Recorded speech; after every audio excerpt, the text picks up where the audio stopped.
ఆవిర్భావ దినోత్సవ శుభాకాంక్షలు తెలియజేస్తా ఉన్నాను.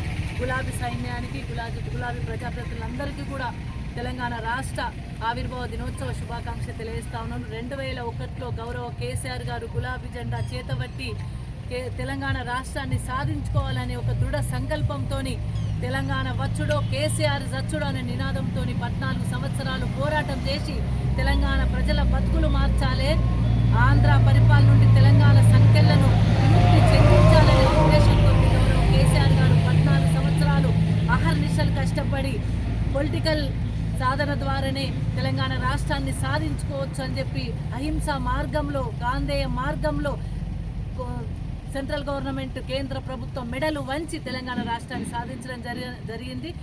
రకాల కష్టాలు, ఎన్నో అవమానాలు, ఎన్నో ఇబ్బందులు అయినప్పుడు కూడా మొక్కవోని శ్రమతోని తెలంగాణ రాష్ట్రాన్ని సాధించిన ఘనత గౌరవ కేసీఆర్ గారిది.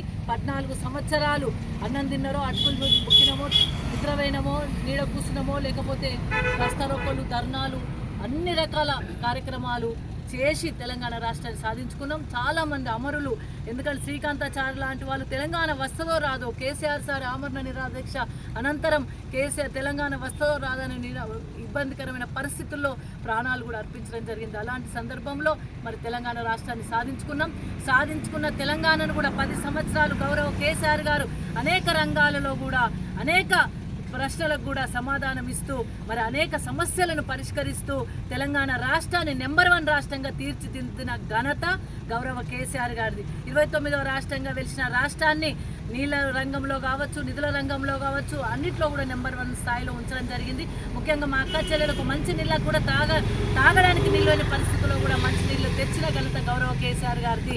24 గంటల కరెంట్ ఇచ్చిన ఘనత కేసీఆర్ గారిది. రైతులకు రైతు బంధు ఇచ్చిన ఘనత కేసీఆర్ గారిది. రైతు బీమా చేసి రైతులను ఆదుకున్న ఘనత కేసీఆర్ గారిది. కాళేశ్వరం లాంటి ప్రాజెక్టులు కట్టి మరి సస్యశ్యామలం చేసి భూములను తెలంగాణ రాష్ట్రాన్ని మరి ధాన్యాగారంలో నెంబర్ 1 స్థానంలో ఉంచింది గౌరవ కేసీఆర్ గారు. కానీ ఇప్పుడేం జరుగుతుంది గమనించాలి. తెలంగాణ ప్రజలందరూ కూడా తాగడానికి మంచిలు లేక ఇబ్బందులు పడుతూ ఉన్నారు, కరెంటు రాక అవస్థలు పడుతూ ఉన్నారు, యూరియా దొరకక మా రైతాంగం లైన్లో నిలబడి ఇబ్బంది పడే పరిస్థితులు వచ్చినాయి. రైతు బంధు లేదు, రైతు బీమా లేదు, అనేక రకాల కష్టాలతో తెలంగాణ ప్రజానికం ఈరోజు అవస్థ పడుతూ ఉన్నది. మళ్ళీ కేసీఆర్ గారే రావాలి, కేసీఆర్ గారి పరిపాలనే రావాలని చెప్పేసి ప్రతి ఒక్క పౌరుడు, ప్రతి ఒక్క తెలంగాణ ప్రజలు కోరుకుంటా ఉన్నారు. రాబోయే కాలంలో డెఫినెట్గా కేసీఆర్ గారి పరిపాలనే రాబోతూ ఉంది. ఇది రాసి పెట్టుకోండి, ఇది కేసీఆర్ గారి పరిపాలన రాబోతూ ఉంది. కేసీఆర్ గారు ప్రజలు కోరుకుంటా ఉన్నారు. ఈరోజు మరి తెలంగాణ ప్రజలందరూ కూడా ఏదైతే మార్పు అని చెప్పేసి మరి మార్పు కోసం ప్రయత్నం చేస్తే ఆ మార్పు తిరగబెట్టి ఇబ్బందికరమైన పరిస్థితులకు నెట్టేసిందని కూడా తెలంగాణ ప్రజలు భావిస్తూ ఉన్నారు.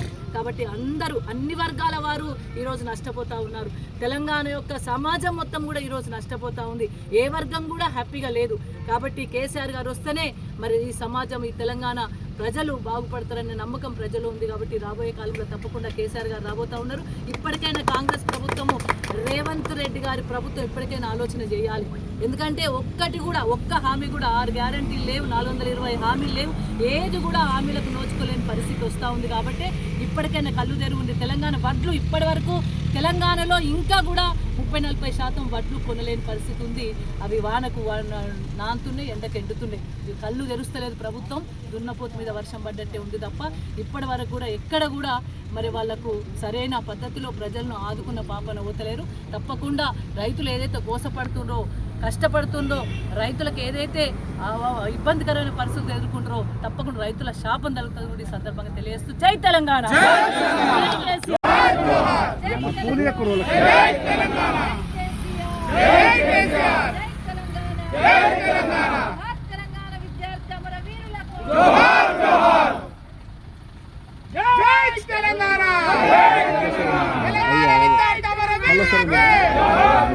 తెలంగాణ విద్యార్థి అమర వీరులకు